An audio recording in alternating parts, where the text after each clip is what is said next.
नमस्कार मित्रों, पाई नेटवर्क में एक और फीचर ऐड किया गया है। वो है ईमेल से पासवर्ड अपडेट करने का फीचर। ये फीचर किसको दिखेगा और किसको नहीं दिखेगा वो जानेंगे। इसके अलावा केवाईसी प्रोसेस करने के बाद सबको जो अलग अलग स्क्रीन देखने को मिलती है तब क्या करना है उसकी भी जानकारी लेंगे। तो देखते रहें यूट्यूब चैनल मेटा मित्र। वेलकम।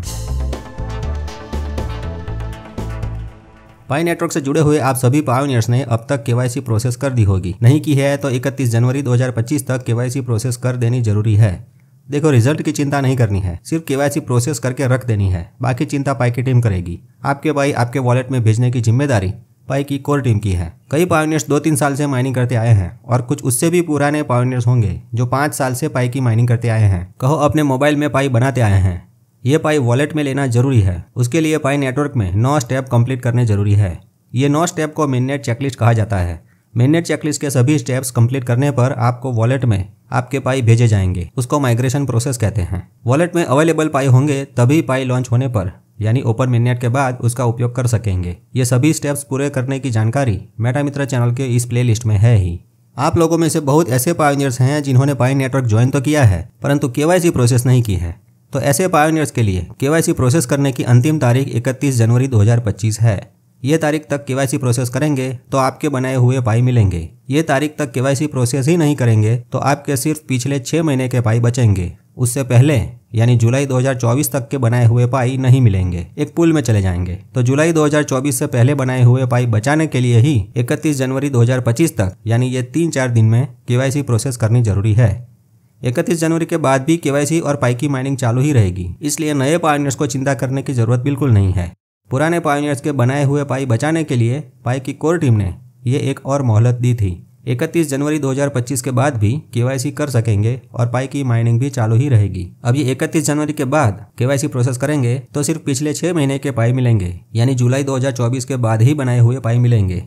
इस प्रकार हर 6 महीने का टाइम केवाईसी के लिए दिया जाएगा। आजकल जिनको ये मैसेज दिखता है वो उनके खुद के केवाईसी के लिए नहीं है परंतु उनकी टीम की केवाईसी प्रोसेस करवाने के लिए है। आपकी रेफरल टीम के मेंबर्स ने एक बार भी केवाईसी प्रोसेस नहीं की है तो आपके अनवेरीफाइड पाई चले जाएंगे।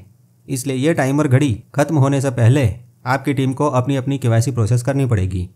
रिजल्ट भले जो भी मिले उसमें चिंता नहीं करनी, परंतु उनकी केवाईसी एक बार प्रोसेस हो जाए तो आपके अनवेरीफाइड पाई बचेंगे। चलिए अब ऐसे पायोनियर्स की बात करते हैं जिन्होंने पाई में केवाईसी प्रोसेस तो कर दी है परंतु रिजल्ट की स्क्रीन अलग अलग दिखाई देती है, पास नहीं हुई है। इसलिए पहले तो केवाईसी प्रोसेस करने में कोई भी गलती ना करें। एक छोटी गलती की वजह से कई सारे पायोनियर्स भाई बहनों को केवाईसी प्रोसेस करने के बाद फुल्ली और फाइनल पास होने तक बहुत मुश्किलों का सामना करना पड़ता है। केवाईसी के रिजल्ट में सबको अलग अलग स्क्रीन दिखाई देती है क्योंकि सबका केस एक दूसरे से अलग होता है। परंतु अच्छी बात यह है कि चलो 31 जनवरी से पहले उन्होंने अपनी केवाईसी प्रोसेस तो कर दी है। यहाँ सिर्फ ऐसे पायोनियर्स की बात करेंगे जिन्होंने कम से कम एक बार केवाईसी प्रोसेस कर ली है। केवाईसी प्रोसेस करने के बाद रिजल्ट या तो पास होगा या रिजेक्ट होगा या फिर टेंटेटिव होगा। रिजल्ट में ये 3 स्क्रीन देखने को मिलेगी। जिनका केवाईसी पास हो चुका है उनको चिंता नहीं करनी है। जिनका केवाईसी पास होकर फिर से टेंटेटिव दिखा रहा है उनको भी ये 31 तारीख की डेडलाइन की चिंता नहीं करनी है। उनके पाई सेफ रहेंगे ऐसा मान सकते हैं।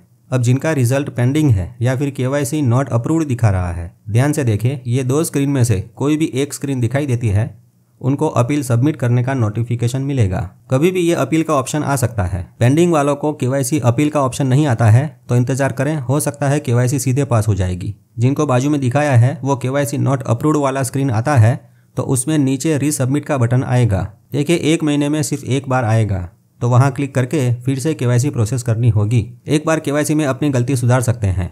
देखिए यहाँ केवाईसी में गलती ना हो उसके कुछ पॉइंट्स बता देते हैं, जैसे कि केवाईसी पैन कार्ड से ना करें, ड्राइविंग लाइसेंस पर फ्रंट साइड में डिटेल नहीं लिखी है तो उससे भी केवाईसी ना करें, आधार कार्ड से केवाईसी कर सकते हैं तो एक्सपायरी डेट एंटर ना करें। केवाईसी में आईडी कार्ड की जगह लोग अपना सेल्फी फोटो खींचते हैं तो ध्यान रहे जो स्क्रीन पर लिखा है सिर्फ उसकी फोटो ही देनी है, अपनी नहीं। सेल्फी वीडियो रिकॉर्ड करने का स्क्रीन बाद में अलग से आता है।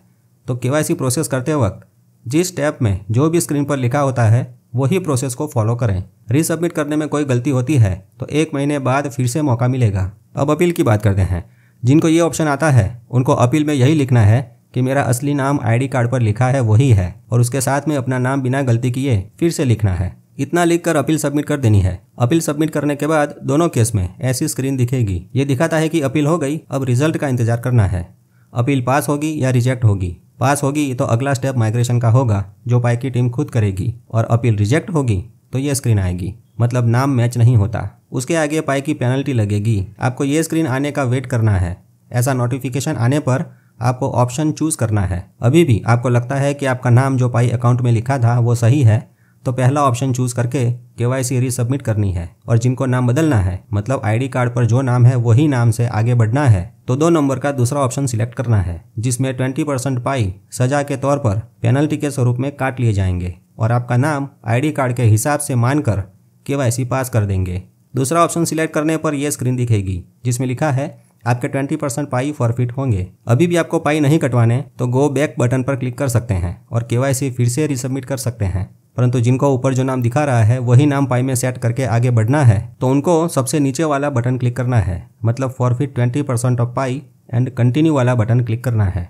तो बस ये प्रोसेस करने के बाद रिजल्ट का इंतजार करना है। आगे का काम पाई की टीम करेगी। अब कुछ ऐसे केस जानते हैं। अब ऐसे भी पायोनियर्स हैं जिनका KYC पहले पास हो चुका था, ग्रीन हो चुका था, पाई वॉलेट में माइग्रेट भी हो चुके थे और कुछ लोग वैलिडेटर्स भी थे। उनमें से कुछ लोगों का रिजल्ट फिर से ऑरेंज कलर का टेंटेटिव हो चुका है। तो भाई उनको चिंता करने की बिल्कुल जरूरत नहीं है, क्योंकि पहले माइग्रेशन के पाई तो वॉलेट में आ चुके हैं। अब दूसरा माइग्रेशन, मतलब जैसा कि पाई की टीम ने कहा था, ट्रांसफरेबल पाई भी माइग्रेट करने का प्लान है। तो इसलिए ये टेंटेटिव के बाद फिर से एक बार लाइवनेस प्रोसेस करना आ सकता है, क्योंकि कुछ लोगों ने पूरा का पूरा पाई का अकाउंट मोबाइल के साथ ही बेच दिया हो, ऐसी संभावना हो सकती है। भाई ये भी गलत है। ऐसा हुआ तो पैसे वाले लोग गरीबों के पाई अकाउंट उनके मोबाइल के साथ ही खरीद लेंगे, है ना। इसलिए बार बार लाइवनेस चेक आता रहेगा, ताकि जो लाइवनेस चेक पास करेगा सिर्फ उनको ही पाई दिए जाएंगे। क्या आपको नहीं लगता क्या मस्त फीचर बनाया है? किसी भी दूसरे क्रिप्टो प्रोजेक्ट में आपने ये चीज़ देखी है? चलिए अब पाई का एक और नया अपडेट जान लेते हैं। वो यह है कि पाई ऐप का पासवर्ड अब ईमेल एड्रेस से रीसेट कर सकेंगे। अब कोई SMS सेंड करने की जरूरत नहीं रहेगी। जी हाँ, उसके लिए आपका जो ईमेल एड्रेस वेरीफाइड है उस ईमेल से पाई में पासवर्ड रीसेट कर सकेंगे। यह फीचर सिर्फ KYC पास किए हुए पायोनियर्स के अकाउंट में ही दिखता है। अभी रोल आउट हुआ है, इसलिए इस प्रकार मेनू में प्रोफाइल में जाकर पासवर्ड अपडेट पर क्लिक करना है। यहाँ ऊपर ईमेल का ऑप्शन दिखेगा, उस पर क्लिक करेंगे तो उसकी स्क्रीन ओपन होगी। उसमें आपका वेरीफाइड ईमेल एड्रेस लिखा हुआ रहेगा। नीचे कंटिन्यू बटन पर क्लिक करेंगे तो एक ईमेल आपको भेजा जाएगा, उसमें वेरिफिकेशन लिंक होगी। चलिए ईमेल चेक करते हैं। आप अपने स्पैम फोल्डर में भी चेक करें। ईमेल ओपन करेंगे तो जैसा कि यहाँ देख सकते हैं, ये noreply@pi.email ये नाम के ईमेल एड्रेस से ईमेल आया होगा। ये ईमेल पाई ने भेजा है, वो देखना है तो पाई की वेबसाइट पर ऊपर कम्युनिटी के मेनू में सेफ्टी सेंटर होगा। वो पेज ओपन करने पर पाई नेटवर्क के ऑफिशियल ईमेल एड्रेस के ये डोमेन नेम देख सकते हैं। अगर आपको इन तीनों में से @pi वाले कोई भी डोमेन से ईमेल आता है तो वो पाई की टीम की तरफ से है, ऐसा मान सकते हैं। हमें यहाँ ईमेल noreply@pi.email नाम के एड्रेस से आया है, मतलब ये सही है।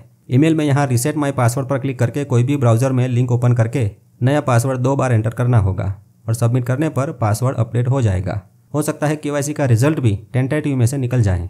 ऐसा हमने चेक नहीं किया है, परंतु आप में से ऐसा करने पर जिनका रिजल्ट पास हो जाता है वो लोग कमेंट करके ज़रूर बताएं, ताकि दूसरे पायोनियर्स इसके बारे में जान सकें। याद रहे, पहले आपके ईमेल का वेरीफाइड होना जरूरी है, उसके बाद ही, मतलब आपके वेरीफाइड ईमेल एड्रेस पर ही पासवर्ड रीसेट करने की लिंक आएगी। इस प्रकार बिना SMS किए पासवर्ड रीसेट हो जाएगा। अब पासवर्ड रीसेट करने के लिए न तो SMS करने की जरूरत है और ना ही मोबाइल में टॉपअप बैलेंस रिचार्ज करने की जरूरत है। ये फीचर बनाकर पाई की टीम ने एक अच्छा काम किया है।